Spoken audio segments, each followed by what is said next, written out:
ನಮಸ್ಕಾರ. ಮುಖ್ಯಾಂಶಗಳು.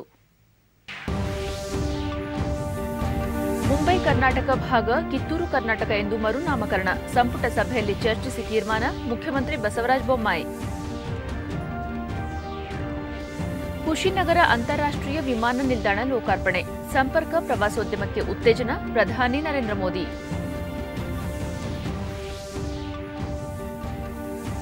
ಉತ್ತರಾಖಂಡ್ನಲ್ಲಿ ಭಾರೀ ಮಳೆ. ಅಪಾಯ ಮಟ್ಟದಲ್ಲಿ ಪ್ರಮುಖ ನದಿಗಳು. ಕೇರಳದಲ್ಲಿ ಭೂಕುಸಿತ. ಅಪಾರ ಪ್ರಮಾಣದ ಹಾನಿ. ಮತ್ತು ಇಂದು ಮಹರ್ಷಿ ವಾಲ್ಮೀಕಿ ಜಯಂತಿ. ಆದಿಕವಿಯ ತತ್ವ ವಿಚಾರಗಳ ಸ್ಮರಣೆ. ರಾಜ್ಯಾದ್ಯಂತ ಹಲವು ಕಾರ್ಯಕ್ರಮ.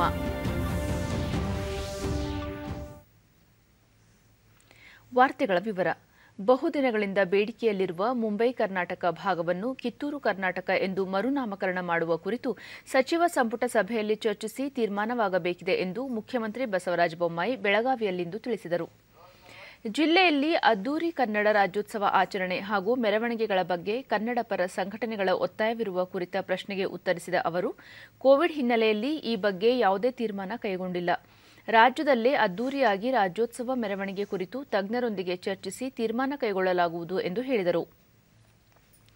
ಸಂಜೆ ಹಾನಗಲ್ಗೆ ಆಗಮಿಸಿ 3 ದಿನ ಉಪಚುನಾವಣೆ ಪ್ರಚಾರದಲ್ಲಿ ಪಾಲ್ಗೊಳ್ಳಲಿದ್ದು, ರಾಜ್ಯದಲ್ಲಿ ಇದೇ 23ರಂದು ನಡೆಯಲಿರುವ ಹಾನಗಲ್ ಮತ್ತು ಸಿಂದಗಿ ವಿಧಾನಸಭಾ ಕ್ಷೇತ್ರಗಳೆರಡರಲ್ಲೂ ಭಾರತೀಯ ಜನತಾ ಪಕ್ಷದ ಅಭ್ಯರ್ಥಿಗಳು ಜಯಗಳಿಸುವ ವಿಶ್ವಾಸ ತಮಗಿದೆ ಎಂದರು.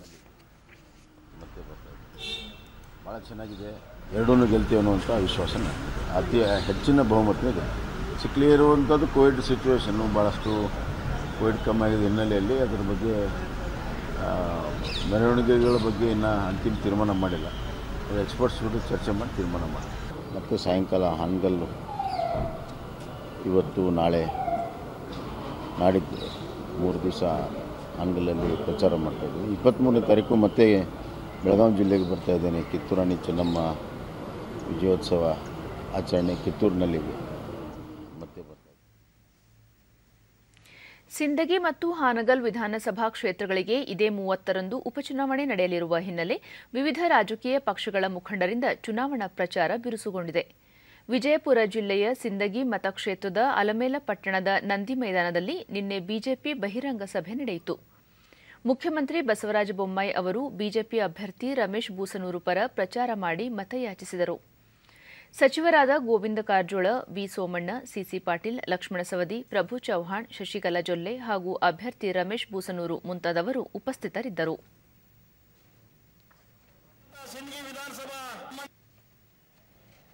ಬಳಿಕ ಮುಖ್ಯಮಂತ್ರಿ ಬಸವರಾಜ ಬೊಮ್ಮಾಯಿ, ರಾಜ್ಯ ರಾಜಕಾರಣದ ಭವಿಷ್ಯ ತೀರ್ಮಾನ ಮತದಾರರ ಕೈಯಲ್ಲಿದ್ದು ಅಕ್ಟೋಬರ್ 30ರಂದು ನಿರ್ಧಾರವಾಗಲಿದೆ. ಅಭಿವೃದ್ಧಿಗಿಂತ ಅಧಿಕಾರಕ್ಕಾಗಿ ಕಾಂಗ್ರೆಸ್ ಪಕ್ಷದವರು ಆಸೆ ಪಡುತ್ತಾರೆ. ಕಾಂಗ್ರೆಸ್ ಪಕ್ಷ ಒಂದು ಮುಳುಗುತ್ತಿರುವ ಹಡಗು ಎಂದರು. ಮುಂದಿನ ದಿನಗಳಲ್ಲಿ ತಾಲೂಕಿನ ಸಮಗ್ರ ಅಭಿವೃದ್ಧಿಯಾಗಲಿದ್ದು, ಯಾವುದೇ ಸಮುದಾಯಕ್ಕೆ ಅನ್ಯಾಯವಾಗದ ರೀತಿ ನೋಡಿಕೊಳ್ಳುತ್ತೇವೆ.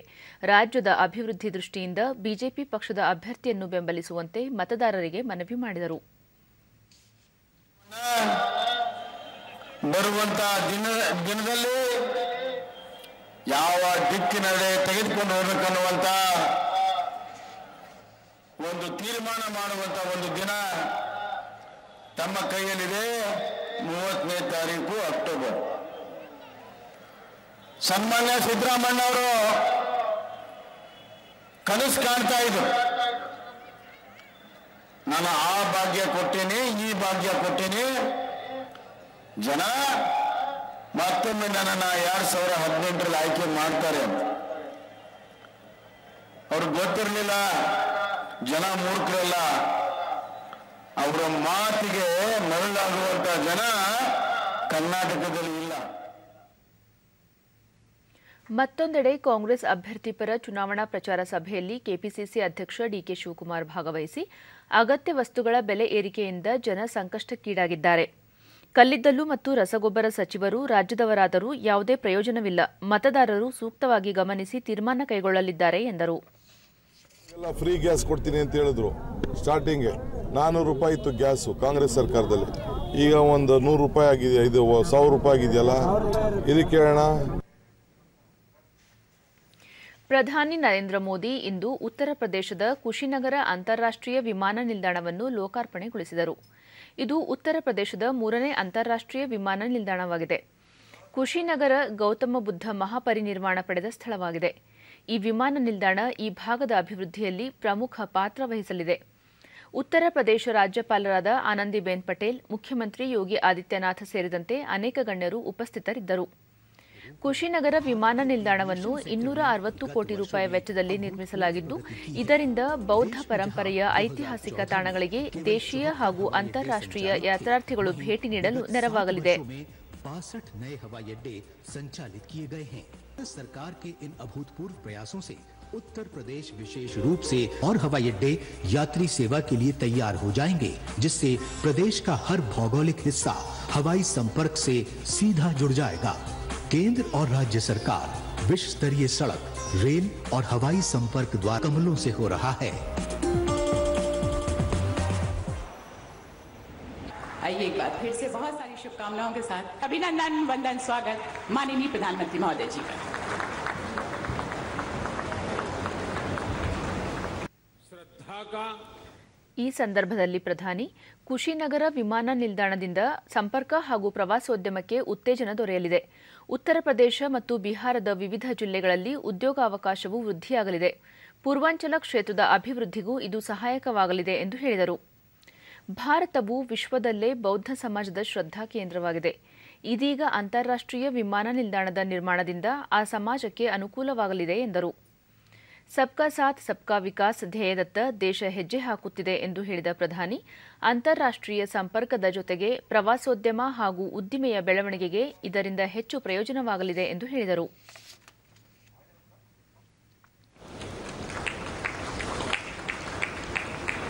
श्रीलंकन एयरलाइंस की फ्लाइट का कुशीनगर में उतरना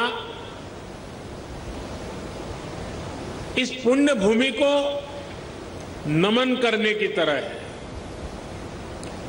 इस फ्लाइट से श्रीलंका से आए अति पूजनीय महासंघ और अन्य महानुभाव आज कुशीनगर बड़े गर्व के साथ आपका स्वागत करता है.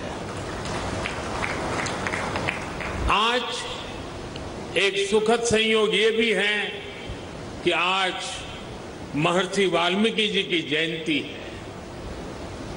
भगवान महर्षि वाल्मीकि जी की प्रेरणा से आज देश सबका साथ लेकर सबके प्रयास से सबका विकास कर रहा है. साथियों, कुशीनगर का ये इंटरनेशनल एयरपोर्ट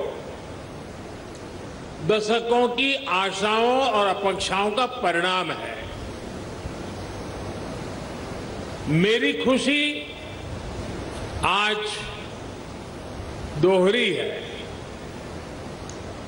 आध्यात्मिक यात्रा के जिज्ञासु के रूप में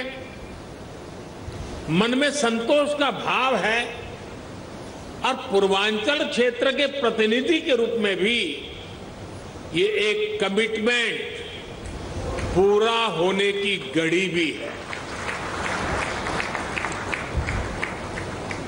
कुशीनगर के लोगों को, यूपी के लोगों को,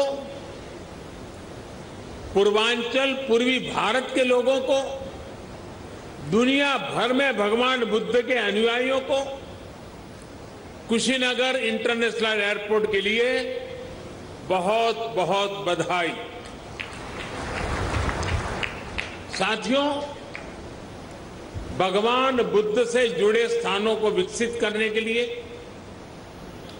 बेहतर कनेक्टिविटी के लिए श्रद्धालुओं की सुविधा के ध्यान दिया जा रहा है.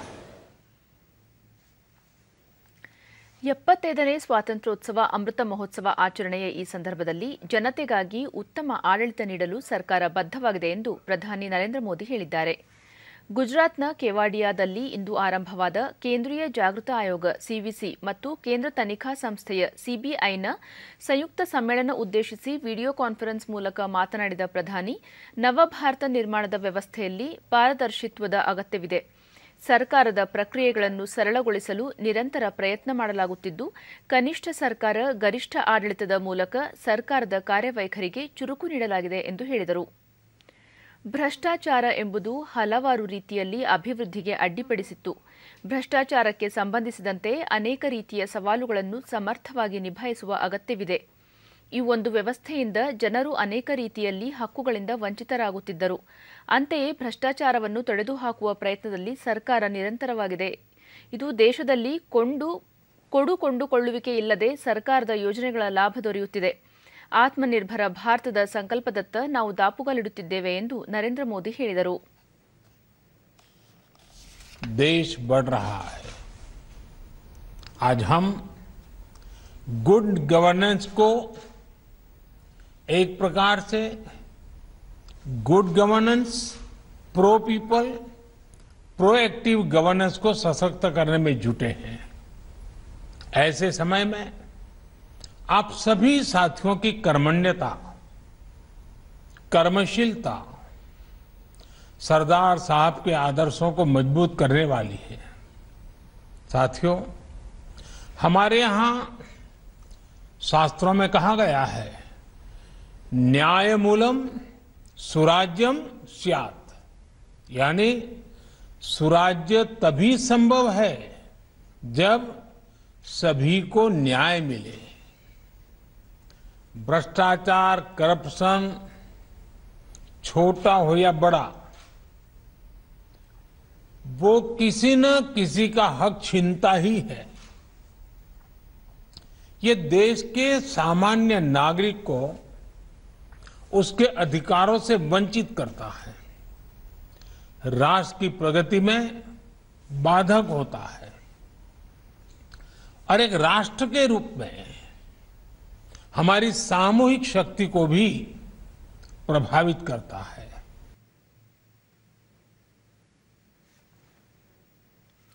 ಉತ್ತರಾಖಂಡ್ನಲ್ಲಿ ಭಾರೀ ಮಳೆಯಿಂದಾಗಿ ಸಾಕಷ್ಟು ಹಾನಿ ಉಂಟಾಗಿದ್ದು ಸಾಮಾನ್ಯ ಜನಜೀವನ ಸಂಪೂರ್ಣ ಅಸ್ತವ್ಯಸ್ತಗೊಂಡಿದೆ.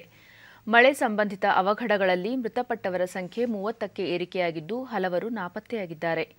ರಾಜ್ಯದ ಕುಮಾನ್ ಪ್ರಾಂತ್ಯದ ನೈನಿತಾಲ್ ಮತ್ತು ಅಲ್ಮೋರಾ ಜಿಲ್ಲೆಗಳಲ್ಲಿ ಹೆಚ್ಚಿನ ಪ್ರಾಣಹಾನಿ ಉಂಟಾಗಿದೆ. ಮುಖ್ಯಮಂತ್ರಿ ಪುಷ್ಕರ್ ಸಿಂಗ್ ಧಾಮಿ ಇಂದು ಮಳೆಯಿಂದಾಗಿ ತೀವ್ರ ಬಾಧಿತವಾಗಿರುವ ಪ್ರದೇಶಗಳಿಗೆ ಭೇಟಿ ನೀಡಿ ಪರಿಶೀಲನೆ ನಡೆಸಲಿದ್ದಾರೆ. ಈಗಾಗಲೇ ಮೃತರ ಕುಟುಂಬಗಳಿಗೆ ಅವರು ತಲಾ 4 ಲಕ್ಷ ರೂಪಾಯಿ ಪರಿಹಾರ ಘೋಷಿಸಿದ್ದಾರೆ. ಸೇನೆ ಮತ್ತು ಎನ್ಡಿಆರ್ಎಫ್ ತಂಡಗಳು ಜಿಲ್ಲಾಡಳಿತದೊಂದಿಗೆ ಪರಿಹಾರ ಕಾರ್ಯದಲ್ಲಿ ತೊಡಗಿವೆ. ರಾಜ್ಯದಲ್ಲಿರುವ ಪ್ರಮುಖ ನದಿಗಳು ಅಪಾಯದ ಮಟ್ಟ ಮೀರಿ ಹರಿಯುತ್ತಿದ್ದು ಹಲವಾರು ಪ್ರದೇಶಗಳಲ್ಲಿ ಭೂಕುಸಿತ ಉಂಟಾಗಿದೆ. ಅನೇಕರು ಮನೆಗಳನ್ನು ಕಳೆದುಕೊಂಡು ಸಂತ್ರಸ್ತರಾಗಿದ್ದಾರೆ. ದೆಹಲಿ, ಮಧ್ಯಪ್ರದೇಶ, ಒಡಿಶಾ, ಜಾರ್ಖಂಡ್, ಛತ್ತೀಸ್ಗಢ, ಉತ್ತರ ಪ್ರದೇಶ ಸೇರಿದಂತೆ ಉತ್ತರ ಭಾರತದ ಹಲವು ರಾಜ್ಯಗಳಲ್ಲೂ ಧಾರಾಕಾರ ಮಳೆಯಾಗಿದ್ದು ಜನಜೀವನ ಅಸ್ತವ್ಯಸ್ತಗೊಂಡಿದೆ.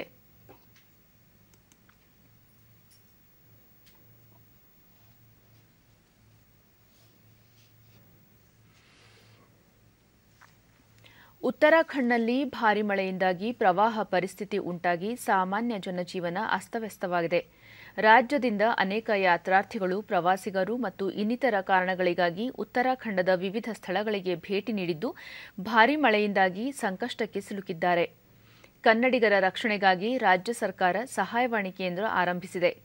ಉತ್ತರಾಖಂಡ್ನಲ್ಲಿ ಸಂಕಷ್ಟಕ್ಕೆ ಸಿಲುಕಿರುವವರು ಅಥವಾ ಸಂಬಂಧಿಕರ ರಕ್ಷಣೆಗಾಗಿ ಸಹಾಯವಾಣಿ ಕೇಂದ್ರ ಆರಂಭಿಸಲಾಗಿದ್ದು ಈ ಮೂಲಕ ಉತ್ತರಾಖಂಡ್ ಅಧಿಕಾರಿಗಳಿಗೆ ತುರ್ತು ಕಾರ್ಯ ಮತ್ತು ಪರಿಹಾರ ಕ್ರಮ ಕೈಗೊಳ್ಳಲು ಮಾಹಿತಿ ನೀಡಬಹುದಾಗಿದೆ ಎಂದು ಕಂದಾಯ ಸಚಿವ ಆರ್ ಅಶೋಕ ಹೇಳಿದ್ದಾರೆ. ಕರ್ನಾಟಕ ರಾಜ್ಯ ತುರ್ತು ಪರಿಹಾರ ಕೇಂದ್ರದ ಸಹಾಯವಾಣಿ ಸಂಖ್ಯೆ ಹೀಗಿದೆ: 080 1070 ಮತ್ತು 080 22340676. ದಿನದ 24 ಗಂಟೆಯೂ ಈ ಸಂಖ್ಯೆ ಕಾರ್ಯನಿರ್ವಹಿಸಲಿದೆ ಎಂದು ಅವರು ತಿಳಿಸಿದ್ದಾರೆ.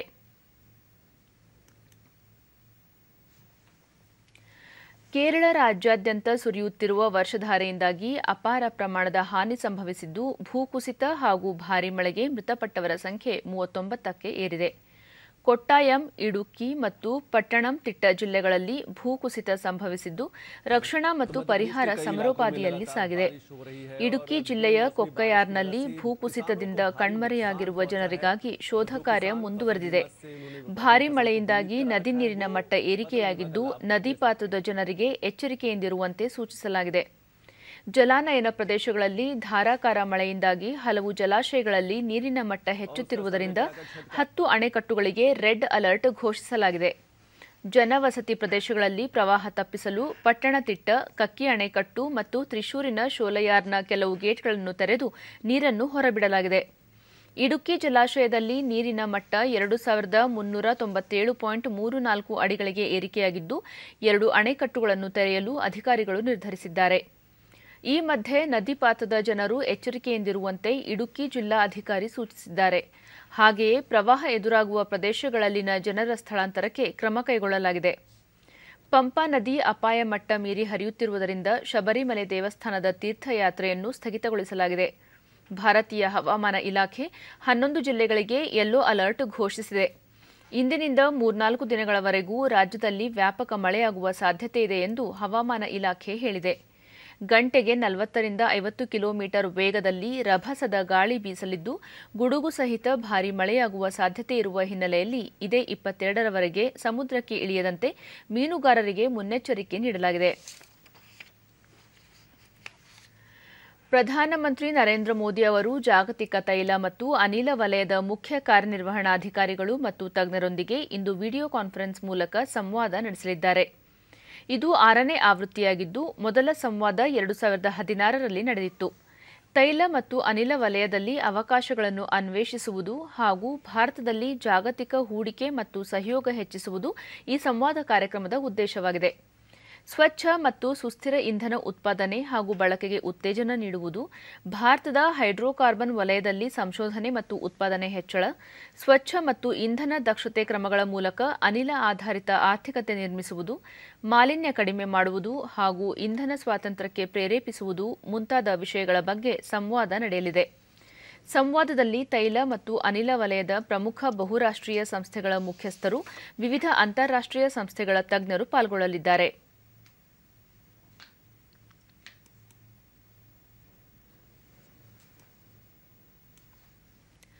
ದಾವಣಗೆರೆ ಜಿಲ್ಲೆಯ ಹೊನ್ನಾಳಿ ತಾಲೂಕಿನ ನ್ಯಾಮತಿಯಲ್ಲಿ ಕೊರೋನಾ ವಿರುದ್ಧ ಹೋರಾಡಿದ 5,000ಕ್ಕೂ ಹೆಚ್ಚು ಕೊರೋನಾ ವಾರಿಯರ್ಸ್ಗಳಿಗೆ ನಿನ್ನೆ ಸನ್ಮಾನಿಸಲಾಯಿತು.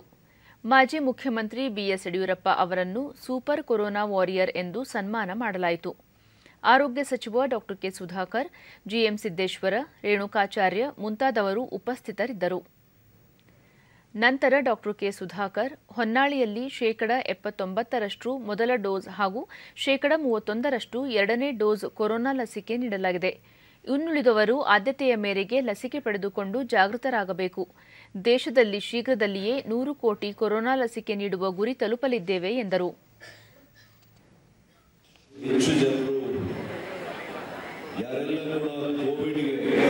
ಮೊದಲನೇ ಅಲೆ ಮತ್ತು ಎರಡನೇ ಅಲೆಯಲ್ಲಿ ಅಹಿರ್ನಿಶಿಯಾಗಿ ದುಡಿದಿರ್ತಕ್ಕಂತಹ ಎಲ್ಲರನ್ನೂ ಕೂಡ ಅತ್ಯಂತ ಗೌರವದಿಂದ ಅವರಿಗೆ ಕೃತಜ್ಞತೆಯನ್ನು ಸಲ್ಲಿಸುವಂಥದ್ದಕ್ಕೆ ಇವತ್ತು ಮಾನ್ಯ ಯಡಿಯೂರಪ್ಪನವರನ್ನ ಕೂಡ ಕರೆಸಿ, ನಮ್ಮನ್ನೆಲ್ಲ ಕೂಡ ಕರೆಸಿ ಇವತ್ತು ಇಲ್ಲಿ ನಿಮಗೆಲ್ಲ ಕೂಡ ಸನ್ಮಾನವನ್ನು ಮಾಡುವಂಥ ಕಾರ್ಯ ಇದು ನಿಜವಾಗಿಯೂ ಕೂಡ ಪುಣ್ಯದ ಒಂದು ಕೆಲಸ ಅಂತ ನಾನು ಹೇಳಬೇಕಾಗುತ್ತದೆ. ಹಾಗಾಗಿ ನಾನು ಮಾನ್ಯ ರೇಣುಕಾಚಾರ್ಯ ಅವರಿಗೆ ವಿಶೇಷವಾಗಿ ಅಭಿನಂದನೆಗಳನ್ನು, ಕೃತಜ್ಞತೆಗಳನ್ನು ಕೂಡ ಸಲ್ಲಿಸಲಿಕ್ಕೆ ಇಷ್ಟಪಡ್ತೀನಿ. ಬಿಎಸ್ ಯಡಿಯೂರಪ್ಪ, ಕೊರೋನಾ ವಾರಿಯರ್ಸ್ಗಳೆಲ್ಲರೂ ತಮ್ಮ ಪ್ರಾಣ ಪಣಕ್ಕಿಟ್ಟು ಹೋರಾಟ ನಡೆಸಿದ್ದೀರಿ. ನಿಮ್ಮೆಲ್ಲರ ಶ್ರಮದಿಂದ ಇಂದು ದೇಶದಲ್ಲಿ ಕೊರೋನಾ ನಿಯಂತ್ರಣದಲ್ಲಿ ಸಫಲರಾಗಿದ್ದೇವೆ. ಸೋಂಕು ಇನ್ನೂ ಸಂಪೂರ್ಣ ನಿರ್ಮೂಲನೆಯಾಗಿಲ್ಲದ ಕಾರಣ ಎಲ್ಲರೂ ಎಚ್ಚರಿಕೆಯಿಂದ ಇರಬೇಕಿದೆ. ಕೋವಿಡ್ ನಿಯಮಗಳನ್ನು ಪಾಲಿಸುವುದರ ಜೊತೆಗೆ ಪ್ರತಿಯೊಬ್ಬರೂ ಲಸಿಕೆ ಪಡೆದುಕೊಳ್ಳಬೇಕು ಎಂದು ಕರೆ ನೀಡಿದರು. ಹಗಲು ರಾತ್ರಿ ಅದಕ್ಕೆ ಶಬ್ದಗಳಲ್ಲಿ ಅಭಿನಂದನೆಯನ್ನು ಸಲ್ಲಿಸಕ್ಕಾಗೋದಿಲ್ಲ ಅಂತ ತಮ್ಮೆಲ್ಲರ ಶ್ರಮದಿಂದ ಇವತ್ತು ಕೊರೋನಾ ಒಂದು ತುದಿ ಮುಟ್ಟಿದೆ. ಒಂದು ರೀತಿ ಶಾಂತ ವಾತಾವರಣ ಇವತ್ತು ರಾಜ್ಯದಲ್ಲಿ, ದೇಶದಲ್ಲಿರುವಂಥ ಈ ಸಂದರ್ಭದಲ್ಲಿ ಆ ರೀತಿಯ ಒಂದು ವಾತಾವರಣಕ್ಕೆ ತಾವೆಲ್ಲ ಕಾರಣಕರ್ತರು ಅನ್ನೋ ಮಾತನ್ನು ಈ ಸಂದರ್ಭದಲ್ಲಿ ನಾನು ಹೇಳಕ್ಕೆ ಇಚ್ಛೆ ಪಡ್ತೇನೆ. ಬಂಧುಗಳೇ, ಈ ವೈದ್ಯಕೀಯ ಜಗತ್ತಿಗೇನೆ ಸವಾಲಾಗಿದ್ದಂಥ ಈ ವೈರಾಣು ಸೋಂಕಿನ ಚಿಕಿತ್ಸೆ ನೀಡುವಂಥದ್ದು ಮತ್ತು ಹರಡುವಿಕೆಯನ್ನು ತಡೆಯೋದರಲ್ಲಿ ಕೋವಿಡ್ ಕೋವಿಡ್ ವಾರಿಯರ್ಗಳು ನಿಮ್ಮ ಜೀವವನ್ನೇ ಪಣಕ್ಕಿಟ್ಟು ಹೋರಾಡಿದರೆ ಇವತ್ತು ನಾವೆಲ್ಲ ನೆಮ್ಮದಿಯಿಂದಿದ್ದೇವೆ ಅಂದರೆ ಅದಕ್ಕೆ ಕಾರಣ ನಿಮ್ಮೆಲ್ಲರ ಪರಿಶ್ರಮ. ದೇಶದಲ್ಲಿ ಕಳೆದ 24 ಗಂಟೆಗಳಲ್ಲಿ 14,623 ಹೊಸ ಕೊರೋನಾ ಸೋಂಕು ಪ್ರಕರಣಗಳು ದಾಖಲಾಗಿದ್ದು, ಒಟ್ಟು 3,41,08,996 ಪ್ರಕರಣಗಳಿವೆ. ನಿನ್ನೆ ಒಂದೇ ದಿನ 19,446 ಮಂದಿ ಆಸ್ಪತ್ರೆಯಿಂದ ಬಿಡುಗಡೆಯಾಗಿದ್ದು, ಇದರೊಂದಿಗೆ ಒಟ್ಟಾರೆ ಗುಣಮುಖರಾದವರ ಸಂಖ್ಯೆ 3,34,78,247ಕ್ಕೆ ಹೆಚ್ಚಳವಾಗಿದೆ. ಚೇತರಿಕೆ ಪ್ರಮಾಣ ಶೇಕಡ 98.15ರಷ್ಟಿದೆ. ಒಟ್ಟು 1,78,098 ಸಕ್ರಿಯ ಪ್ರಕರಣಗಳಿವೆ. ಈ ಪ್ರಮಾಣ ಶೇಕಡ 0.54ರಷ್ಟಿದೆ. ಕಳೆದ 24 ಗಂಟೆಗಳಲ್ಲಿ 197 ಮಂದಿ ಮೃತಪಟ್ಟಿದ್ದು, ಒಟ್ಟು ಮೃತಪಟ್ಟವರ ಸಂಖ್ಯೆ 4,52,651ಕ್ಕೆ ಏರಿಕೆಯಾಗಿದೆ. ಈ ಪ್ರಮಾಣ ಶೇಕಡ 1.33ರಷ್ಟಿದೆ. ರಾಜ್ಯದಲ್ಲಿ ನಿನ್ನೆ ಹೊಸದಾಗಿ 349 ಕೋವಿಡ್ ಪ್ರಕರಣಗಳು ದೃಢಪಟ್ಟಿದ್ದು, ಇದರೊಂದಿಗೆ ಒಟ್ಟು ಸೋಂಕು ಪ್ರಕರಣಗಳ ಸಂಖ್ಯೆ 29,84,022ಕ್ಕೆ ಏರಿಕೆಯಾಗಿದೆ. ನಿನ್ನೆ 399 ಮಂದಿ ಆಸ್ಪತ್ರೆಯಿಂದ ಬಿಡುಗಡೆಯಾಗಿದ್ದು, ಇದುವರೆಗೂ ಗುಣಮುಖರಾದವರ ಒಟ್ಟು ಸಂಖ್ಯೆ 29,36,926ಕ್ಕೆ ತಲುಪಿದೆ. ನಿನ್ನೆ 14 ಮಂದಿ ಸಾವನ್ನಪ್ಪಿದ್ದು, ಮೃತಪಟ್ಟವರ ಸಂಖ್ಯೆ 37,967ಕ್ಕೆ ಏರಿಕೆಯಾಗಿದೆ. ಸದ್ಯ ರಾಜ್ಯದಲ್ಲಿ 9,100 ಸಕ್ರಿಯ ಪ್ರಕರಣಗಳಿವೆ ಎಂದು ಆರೋಗ್ಯ ಮತ್ತು ಕುಟುಂಬ ಕಲ್ಯಾಣ ಇಲಾಖೆ ತಿಳಿಸಿದೆ. ಬೆಂಗಳೂರಿನಲ್ಲಿ 161 ಮಂದಿಗೆ ಸೋಂಕು ತಗುಲಿದ್ದು, ಒಟ್ಟು ಸೋಂಕು ಪ್ರಕರಣಗಳ ಸಂಖ್ಯೆ 12,49,662ಕ್ಕೆ ಏರಿಕೆಯಾಗಿದೆ. ನಿನ್ನೆ 125 ಮಂದಿ ಆಸ್ಪತ್ರೆಯಿಂದ ಬಿಡುಗಡೆಯಾಗಿದ್ದು, ಇದುವರೆಗೂ ಒಟ್ಟು 12,26,666 ಮಂದಿ ಗುಣಮುಖರಾಗಿದ್ದಾರೆ. ಸದ್ಯ 6,776 ಸಕ್ರಿಯ ಪ್ರಕರಣಗಳಿವೆ. ಬೆಂಗಳೂರಿನಲ್ಲಿ 5 ಮಂದಿ ಸಾವನ್ನಪ್ಪಿದ್ದು, ಇದುವರೆಗೂ ಒಟ್ಟು 16,219 ಮಂದಿ ಸಾವನ್ನಪ್ಪಿದ್ದಾರೆ. ಬಾಗಲಕೋಟೆ, ಚಿಕ್ಕಬಳ್ಳಾಪುರ, ಗದಗ, ಹಾವೇರಿ, ಕಲಬುರಗಿ ಜಿಲ್ಲೆಯಲ್ಲಿ ಯಾವುದೇ ಸೋಂಕು ಪ್ರಕರಣ ವರದಿಯಾಗಿಲ್ಲ. ಉಳಿದಂತೆ ರಾಜ್ಯದ ವಿವಿಧ ಜಿಲ್ಲೆಗಳಲ್ಲಿ ದಾಖಲಾಗಿರುವ ಸೋಂಕು ಪ್ರಕರಣಗಳ ಸಂಖ್ಯೆ ಈ ರೀತಿ ಇದೆ.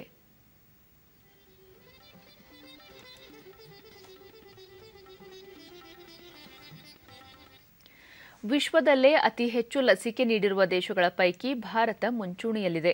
ಇದುವರೆಗೆ ದೇಶಾದ್ಯಂತ ಒಟ್ಟು 99,12,82,283 ಡೋಸ್ ಲಸಿಕೆ ನೀಡಲಾಗಿದೆ.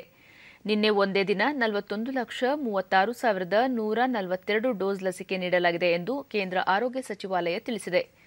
ದೇಶದಲ್ಲಿ ಕೊರೋನಾ ಮಾದರಿಗಳ ಪರೀಕ್ಷಾ ಸಾಮರ್ಥ್ಯದಲ್ಲಿ ನಿರಂತರ ಹೆಚ್ಚಳ ಮಾಡಲಾಗುತ್ತಿದ್ದು, ಇದುವರೆಗೆ ಒಟ್ಟು 59,44,29,890 ಮಂದಿಗೆ ಕೊರೋನಾ ಮಾದರಿ ಪರೀಕ್ಷೆ ನಡೆಸಲಾಗಿದೆ. ನಿನ್ನೆ ಒಂದೇ ದಿನ 13,23,702 ಮಂದಿಯ ಮಾದರಿ ಪರೀಕ್ಷಿಸಲಾಗಿದೆ ಎಂದು ಭಾರತೀಯ ವೈದ್ಯಕೀಯ ಸಂಶೋಧನಾ ಮಂಡಳಿ ಐಸಿಎಂಆರ್ ತಿಳಿಸಿದೆ.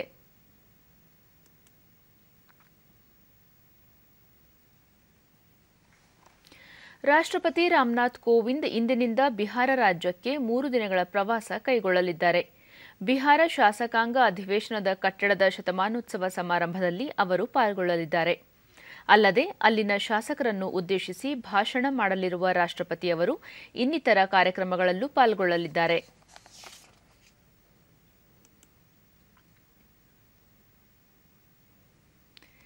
ಇಂದು ಮಹರ್ಷಿ ವಾಲ್ಮೀಕಿ ಜಯಂತಿ.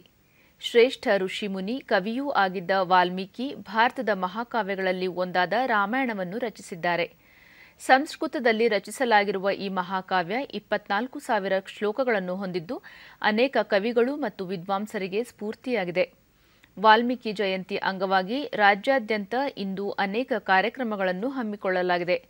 ರಾಜ್ಯ ಸರ್ಕಾರದಿಂದ ವಿಧಾನಸೌಧದ ಬ್ಯಾಂಕ್ವೆಟ್ ಹಾಲ್ನಲ್ಲಿ ವಾಲ್ಮೀಕಿ ಜಯಂತಿ ಆಚರಿಸಲಾಗುತ್ತಿದ್ದು, 2020ನೇ ಸಾಲಿಗೆ 5 ಜನ ಹಾಗೂ 2021ನೇ ಸಾಲಿಗೆ 6 ಜನ ಸೇರಿದಂತೆ ವಿವಿಧ ಕ್ಷೇತ್ರಗಳಲ್ಲಿ ಗಣನೀಯ ಸೇವೆ ಸಲ್ಲಿಸಿದ 11 ಸಾಧಕರನ್ನು ಈ ಸಂದರ್ಭದಲ್ಲಿ ಸನ್ಮಾನಿಸಲಾಗುತ್ತದೆ.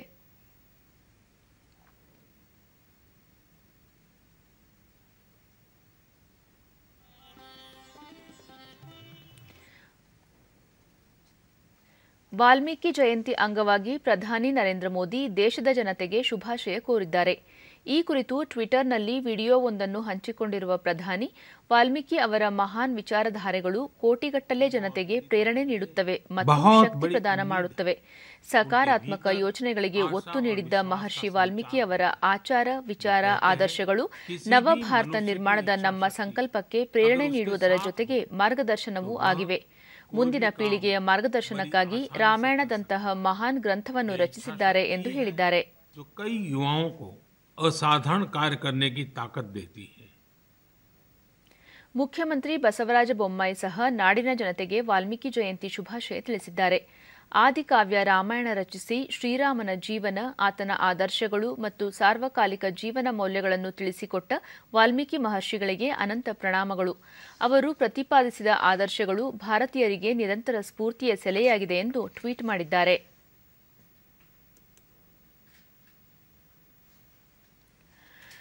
ಭಾರತದ ಸ್ವಾತಂತ್ರ್ಯ ಹೋರಾಟದ ಆಂದೋಲನವು ಆಧುನಿಕ ಜಗತ್ತು ಕಂಡ ಅತಿದೊಡ್ಡ ಚಳವಳಿಗಳಲ್ಲಿ ಒಂದಾಗಿದೆ.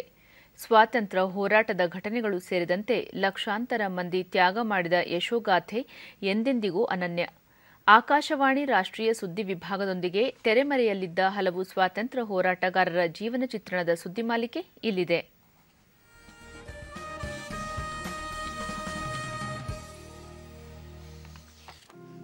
ವಿ ರಾಮಲಿಂಗಂ ಪಿಳ್ಳೈ ರವರು ಸ್ವಾತಂತ್ರ್ಯ ಹೋರಾಟದಲ್ಲಿ ಪ್ರಮುಖರು. ಇವರು ತಮಿಳುನಾಡಿನ ನಾಮಕ್ಕಲ್ ಜಿಲ್ಲೆಯ ಮಾಹನೂರ್ ಎಂಬಲ್ಲಿ 19 ಅಕ್ಟೋಬರ್ 1888ರಂದು ಜನಿಸಿದರು. ಇವರ ತಂದೆ ವೆಂಕಟರಾಮನ್, ತಾಯಿ ಅಮ್ಮಾಣಿಯಮ್ಮಾಳ್. ನಾಮಕ್ಕಲ್ ಕವಿಗನಾರ್ ಎಂದು ಪ್ರಸಿದ್ಧರಾಗಿದ್ದ ಇವರು 1909ರಲ್ಲಿ ತಿರುಚಿಯಲ್ಲಿದ್ದ ಬಿಷಪ್ ಹೆಬರ್ ಕಾಲೇಜಿನಲ್ಲಿ BA ಪದವಿ ಗಳಿಸಿದರು. ನಂತರ ನಾಮಕ್ಕಲ್ ತಹಸೀಲ್ದಾರ್ ಕಚೇರಿಯಲ್ಲಿ ಗುಮಾಸ್ತರಾಗಿ ಸೇವೆ ಸಲ್ಲಿಸಿ ಪ್ರಾಥಮಿಕ ಶಾಲೆಯ ಶಿಕ್ಷಕರಾಗಿಯೂ ಸೇವೆ ಸಲ್ಲಿಸಿದರು. ವಿ ರಾಮಲಿಂಗಂ ಪಿಳ್ಳೈ ಸ್ವಾತಂತ್ರ್ಯ ಹೋರಾಟಕ್ಕೆ ಪ್ರೇರೇಪಿಸುವ ನೂರಾರು ಕವನಗಳನ್ನು ರಚಿಸಿದರು. 1930ರಲ್ಲಿ ಬ್ರಿಟಿಷರ ವಿರುದ್ಧ ಉಪ್ಪಿನ ಸತ್ಯಾಗ್ರಹದಲ್ಲಿ ಭಾಗವಹಿಸಿ 1 ವರ್ಷ ಸೆರೆವಾಸ ಅನುಭವಿಸಿದರು. ಇವರು ರಚಿಸಿದ ಕಾದಂಬರಿಗಳು ತಮಿಳುನಾಡಿನ ಯುವಕರನ್ನು ಎಚ್ಚರಗೊಳಿಸಿ ಸ್ವಾತಂತ್ರ್ಯ ಚಳವಳಿ ಮತ್ತು ಮಹಾತ್ಮ ಗಾಂಧೀಜಿಯವರ ಅಹಿಂಸಾ ಸತ್ಯಾಗ್ರಹದ ಮಾರ್ಗಗಳನ್ನು ಅನಾವರಣಗೊಳಿಸಿದವು. ರಾಷ್ಟ್ರಕವಿ ಎಂದು ಪ್ರಸಿದ್ಧರಾಗಿದ್ದ ರಾಮಲಿಂಗಂ ಪಿಳ್ಳೈರವರು ಕತ್ತಿಯನ್ನು ಕೈಗೆತ್ತಿಕೊಳ್ಳದೆ, ರಕ್ತಪಾತವಾಗದೆ ಯುದ್ಧವನ್ನು ಘೋಷಿಸಲಾಗಿದೆ. ಯಾರಿಗೆ ಅಮರತ್ವವಾದ ಸತ್ಯದ ಮೇಲೆ ನಂಬಿಕೆ ಇದೆ ಅವರು ಯಾವುದೇ ಸಂಕೋಚವಿಲ್ಲದೆ ಸ್ವಾತಂತ್ರ್ಯ ಹೋರಾಟದಲ್ಲಿ ಭಾಗವಹಿಸಿ ಎಂದು ಕರೆ ನೀಡಿದರು. ಮಲೈಕಾಳನ್ ಎಂಬ ಇವರ ಕಾದಂಬರಿ ಚಲನಚಿತ್ರವಾಗಿ ಸ್ವಾತಂತ್ರ್ಯ ನಂತರ ಜನಪ್ರಿಯವಾಗಿ ರಾಷ್ಟ್ರಪತಿಗಳ ಪದಕ ಗಳಿಸಿತು. ಈ ಸಿನಿಮಾ ಆಜಾದ್ ಎಂಬ ಹಿಂದಿ ಸಿನಿಮಾವಾಗಿ ನಿರ್ಮಾಣವಾಯಿತು. ಇವರ ಕವಿತೆಗಳು ಭಾರತೀಯತೆ ಮತ್ತು ತಮಿಳುನಾಡಿನ ಅಸ್ಮಿತೆ ಹಾಗೂ ಖಾದಿ ವಸ್ತುಗಳ ಬಗ್ಗೆ ಪ್ರೇರೇಪಣೆ ನೀಡುತ್ತಿದ್ದವು. ಇವುಗಳನ್ನು ತಮಿಳುನಾಡಿನ ಜನತೆ ಇಂದಿಗೂ ನೆನಪಿಸಿಕೊಳ್ಳುತ್ತಾರೆ. ಇವರ ಸೇವೆಗೆ 1991ರಲ್ಲಿ ಪದ್ಮಭೂಷಣ ಪ್ರಶಸ್ತಿ ನೀಡಿ ಗೌರವಿಸಲಾಯಿತು. ಮುಂಬೈ ಷೇರು ಮಾರುಕಟ್ಟೆಯಲ್ಲಿಂದು ಆರಂಭಿಕ ವಹಿವಾಟಿನಲ್ಲಿ ಷೇರು ಸಂವೇದಿ ಸೂಚ್ಯಂಕ ಸೆನ್ಸೆಕ್ಸ್ 25 ಅಂಕಗಳ ಇಳಿಕೆ ಕಂಡು ಸಾರ್ವಕಾಲಿಕ ದಾಖಲೆ 61,691ರಲ್ಲಿ ವಹಿವಾಟು ಆರಂಭಿಸಿದೆ. ರಾಷ್ಟ್ರೀಯ ಸಂವೇದಿ ಸೂಚ್ಯಂಕ ನಿಫ್ಟಿ 14 ಅಂಕಗಳ ಇಳಿಕೆಯೊಂದಿಗೆ 18,404ರಲ್ಲಿ ವಹಿವಾಟು ನಡೆಸಿದೆ.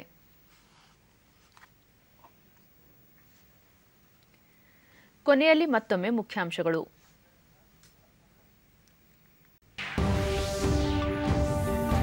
ಮುಂಬೈ ಕರ್ನಾಟಕ ಭಾಗ ಕಿತ್ತೂರು ಕರ್ನಾಟಕ ಎಂದು ಮರುನಾಮಕರಣ, ಸಂಪುಟ ಸಭೆಯಲ್ಲಿ ಚರ್ಚಿಸಿ ತೀರ್ಮಾನ, ಮುಖ್ಯಮಂತ್ರಿ ಬಸವರಾಜ ಬೊಮ್ಮಾಯಿ. ಕುಶಿನಗರ ಅಂತಾರಾಷ್ಟ್ರೀಯ ವಿಮಾನ ನಿಲ್ದಾಣ ಲೋಕಾರ್ಪಣೆ, ಸಂಪರ್ಕ ಪ್ರವಾಸೋದ್ಯಮಕ್ಕೆ ಉತ್ತೇಜನ, ಪ್ರಧಾನಿ ನರೇಂದ್ರ ಮೋದಿ.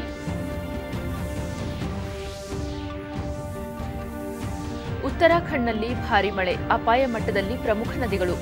ಕೇರಳದಲ್ಲಿ ಭೂಕುಸಿತ, ಅಪಾರ ಪ್ರಮಾಣದ ಹಾನಿ. ಮತ್ತು ಇಂದು ಮಹರ್ಷಿ ವಾಲ್ಮೀಕಿ ಜಯಂತಿ, ಆದಿಕವಿಯ ತತ್ವ ವಿಚಾರಗಳ ಸ್ಮರಣೆ, ರಾಜ್ಯಾದ್ಯಂತ ಹಲವು ಕಾರ್ಯಕ್ರಮ.